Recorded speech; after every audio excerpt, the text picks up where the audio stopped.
જય હિન્દ, વંદે માતરમ દોસ્તો.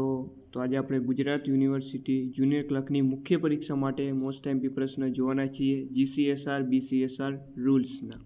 ઓકે, તો આના આજે આપણે અગત્યના MCQ લેવાના છીએ. તો આપણી 30/4/2026ની મુખ્ય પરીક્ષા માટે આ કામ લાગશે આપણને. તો ગુજરાત યુનિવર્સિટી મુખ્ય પરીક્ષા માટેનું મટીરિયલ, જેની અંદર RTI એક્ટ અને BCSR GCSR પ્લસ 60 માર્કનું જે કોમ્પ્યુટર છે તેના 1000 કરતાં પણ વધારે મોસ્ટ એમપી પ્રશ્ન આપેલા છે. બરોબર છે. તો આ PDF મેળવવા માટે તમારે આ નંબર ઉપર 63521942 આ નંબર ઉપર 99 રૂપિયાનું પેમેન્ટ કરીને આ જ નંબર પર WhatsApp પર સ્ક્રીનશોટ મોકલવાનો રહેશે. વધારે કોઈ પણ પ્રકારની જાણકારી માટે અહીંયા હેલ્પલાઇન નંબર આપેલા છે, આના ઉપર તમે ગમે ત્યારે કોલ કરી શકો છો, ગમે ત્યારે મેસેજ પણ કરી શકો છો. તો અવશ્ય આને પરચેસ કરી લેજો, પરીક્ષામાં ખૂબ સારો ફાયદો તમને જોવા મળશે. તો ચાલો, ક્વેશ્ચન નંબર 1 છે કે એક કર્મચારીની બદલી જાહેર હિતમાં રાજકોટથી જામનગર થાય છે, તો તૈયારી માટે કેટલા દિવસ મળે? તેના માટે મિત્રો 6 દિવસ મળશે. નેક્સ્ટ, પ્રવાસ દરમિયાન સતત કેટલા દિવસથી વધારે સમય રોકાણો હોત તો દૈનિક ભથ્થું અડધું મળવા પાત્ર થશે? તો જવાબ આવશે મિત્રો 90 દિવસ. ચાલો, ત્યારબાદનો પ્રશ્ન છે કે ભાઈ પેન્શનરને મુસાફરી ભથ્થાની પાત્રતા માટે કયો પગાર ધ્યાને લેવાય? તો એ છે નિવૃત્તિ તરત પહેલાંનો પગાર. નેક્સ્ટ, દિવ્યાંગ કર્મચારીએ પેશગી મેળવવા ઓછામાં ઓછી કેટલા વર્ષની નોકરી જરૂરી છે? તો એ છે 2 વર્ષની જરૂરી નોકરી છે. ત્યારબાદનો ક્વેશ્ચન છે, જ્યારે જન્મના વર્ષની જાણ હોય પરંતુ ચોક્કસ જન્મ તારીખ જાણ ન હોય તો કઈ તારીખ જન્મ તારીખ તરીકે ગણવી? તો એ છે 1 જુલાઈ. ચાલો, નેક્સ્ટ, બદલીના કિસ્સામાં 2 સ્તરો વચ્ચેનું અંતર 20 કિમી કરતાં વધુ હોય તો સંયોજિત બદલી ભથ્થું કેટલું મળે? 1 મૂળ પગાર જેટલું. ત્યારબાદનો પ્રશ્ન, નીચેનામાંથી કયો મુસાફરી ભથ્થાનો પ્રકાર નથી એવું પૂછ્યું છે? તો જુઓ તમે, વાહન ભથ્થું, માઇલેજ ભથ્થું અને દૈનિક ભથ્થું આ મુસાફરી ભથ્થાનો પ્રકાર છે, પરંતુ જ્યાં મોંઘવારી ભથ્થું છે એ પ્રકાર નથી. નેક્સ્ટ, પોતાના વર્તુળની અંદર આવેલા સરકારી મકાનોનું રજિસ્ટર કોણે નિભાવવાનું છે? અધિક્ષક ઇજનેર. ચાલો, ત્યારબાદ છે કે હોસ્પિટલ રજાના કયા હિસાબ ખાતે ઉધારવામાં આવે છે? તો એ છે કોઈ રજાના હિસાબ સામે ઉધારવામાં નહીં આવે. સામાન્ય ભવિષ્ય નિધિમાંથી ઉપાડ માટે આપેલી મંજૂરી કેટલા સમય પછી રદ થશે? 3 માસ. નેક્સ્ટ, સરકારી કર્મચારીને બિનજમા રજા મંજૂર કરવામાં આવી હોય તો રજા પગાર કેટલો ચૂકવાશે? અર્ધ પગારી રજા પગાર જેટલો. ચાલો, નીચેનામાંથી કયો સમયગાળો ઇજાફા માટે ધ્યાને લેવાતો નથી? તો એ છે અસાધારણ રજામાં ગાળેલ સમય. ત્યારબાદ અતિ ચૂકવણી માટે કોણ જવાબદાર છે? તેના માટે જવાબદાર છે બિલ આકારનાર. નેક્સ્ટ, ગુજરાત મુલકી સેવા રજા નિયમો 2002માં કુલ પ્રકરણ કેટલા છે? તો ટોટલ આની અંદર મિત્રો 9 પ્રકરણ છે. કેટલા? 9 પ્રકરણ છે. ગુજરાત મુલકી સેવા રજા નિયમો 2002માં અર્થઘટનની આખરી સત્તા કોની છે? નાણાં વિભાગની છે. નેક્સ્ટ, ગુજરાત મુલકી સેવા રજા નિયમો 2002માં 6 મહિના માટે પ્રાપ્ત રજા કેટલી મળે? 15 દિવસ મળે. ત્યારબાદનું ક્વેશ્ચન છે કે ગુજરાત મુલકી સેવા રજા નિયમો 2002માં અસાધારણ રજા દરમિયાન પગાર મળે? ના મળે. તો કે ભાઈ નથી મળતું. નેક્સ્ટ, ગુજરાત મુલકી સેવા રજા નિયમો 2002માં પ્રાપ્ત રજાની મહત્તમ મર્યાદા કેટલી? મહત્તમ મર્યાદા જવાબ આવશે મિત્રો 300.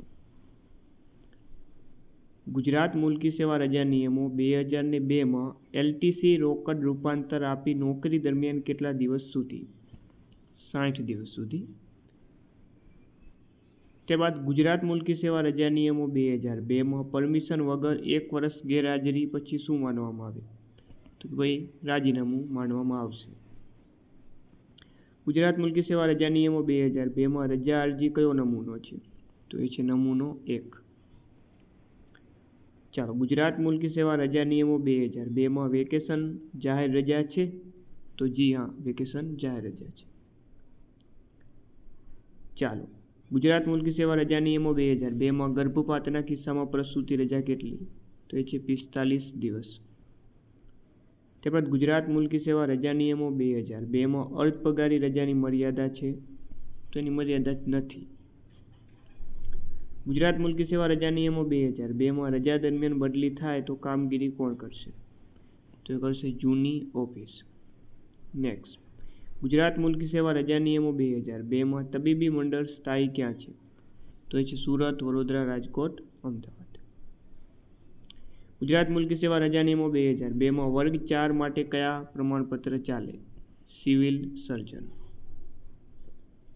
ગુજરાત મુલકી સેવા રજા નિયમો 2002માં 120 દિવસથી ઓછી રજા હોય તો ચાર્જ કોને આપી શકાય? તો જે તે મથકના કર્મચારીને. ત્યારબાદ ગુજરાત મુલકી સેવા રજા નિયમો 2002માં રજા દરમિયાન પરીક્ષક તરીકે કામ કરી શકાય? તો મંજૂરીથી કરી શકાય છે. મંજૂરીથી આ. સરકારી કર્મચારીના પગાર અને ભથ્થા અંગેની માંગણી નિયમન કયા સમયના નિયમો દ્વારા થશે? તો જે તે અમલમાં હોય તેવા નિયમો મુજબ. તાલીમીની વ્યાખ્યા મુજબ કઈ બાબત સાચી છે? તો જવાબ બનશે અહીં કે તેને તાલીમ દરમિયાન માસિક દરે ચૂકવણી થાય છે. વળતર ભથ્થું કયા હેતુ માટે આપવામાં આવે છે? વિશિષ્ટ સંજોગોમાં થતા આવશ્યક અંગત ખર્ચને પહોંચી વળવા માટે. ત્યારબાદ માઇલેજ ભથ્થુંની ગણતરી શેના આધારે થાય છે? તો મુસાફરીના અંતરના આધારે.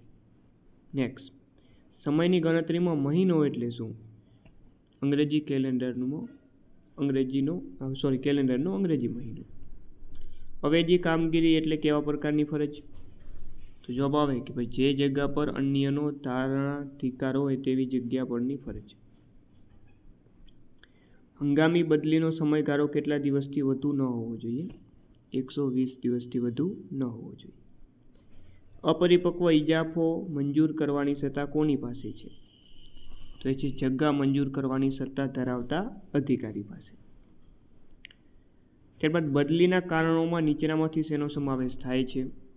તો જુઓ, નવી જગ્યા ફરજો સંભાળવા અને મુખ્ય મથકના ફેરફારના કારણે આ બંનેનો સમાવેશ થાય. ફાઇનલ જવાબ આવે ઓપ્શન સી, એ બી બંને. નેક્સ્ટ, ઇજાફા સામાન્ય રીતે કઈ તારીખથી મળવાપાત્ર થાય છે? મહિનાની 1લી તારીખથી. ત્યારબાદ આજમાઇશી કર્મચારીને તેની આજમાઇશી મુદ્દત દરમિયાન કયો પગાર મળે? ન્યૂનતમ પગાર અથવા તો બાંધ્યો પગાર. સ્થગિત ઇજાફો કયા પ્રકારનો પગાર ગણાશે? અંગત પગાર. ઉપલી કક્ષાની જગ્યાનો વધારો હવાલો સંભાળવા બદલ કેટલા ટકા ખાસ પગાર મળે? 10%. સમકક્ષ જગ્યાનો વધારાનો હવાલો સંભાળવા બદલ સંભાવી પગારના કેટલા ટકા મહેનતાણું મળે? 5%. રદ કરવા બાબત અને અપવાદો અંગેનો નિયમ કયો છે? તો એ છે નિયમ 50. ત્યારબાદ GCSR પગાર નિયમો 2002માં ખાતાના વડાની સૂચિ કયા પરિશિષ્ટમાં છે? તો એ છે પરિશિષ્ટ 2માં. મહેકમોમાં ઘટાડાના કારણે નીચલી જગ્યા પર નીમવામાં આવતા કર્મચારીને કયા નિયમની જોગવાઈઓ લાગુ નથી પડતી? નિયમ 13ની.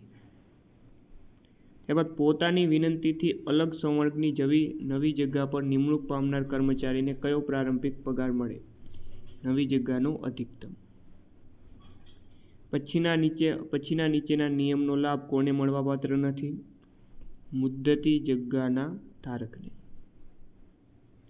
નવી નિમણૂક માટે એક મથકથી બીજા મથકે જતી વખતે વાસ્તવિક તૂટની ગણતરીમાં શું બાદ કરવામાં આવે છે?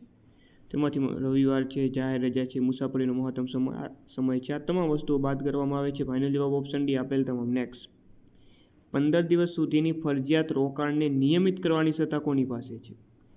વહીવટી વિભાગ પાસે છે આ સત્તા. ત્યારબાદ વિભાગ અને ખાતાના વડાની સાચી જોડી આપણે પસંદ કરવાની છે. તો નાણાં વિભાગ વીમા નિયામક સાચું છે. શિક્ષણ વિભાગ NCC નિયામક સાચું છે. મહેસૂલ વિભાગ રાહત નિયામક સાચું છે. તમામ સાચા છે. ઓપ્શન ડી ફાઇનલ જવાબ. તો મિત્રો આ હતા આજે આપણે GCSR BCSRના રૂલ્સના અગત્યના ક્વેશ્ચન. તો મુખ્ય પરીક્ષાનું મટીરિયલ પણ આપણું છે, તો લઈ લેજો જરા. તો ફરીથી મળીને નવા વિડીયો સાથે. જય હિન્દ, જય ભારત.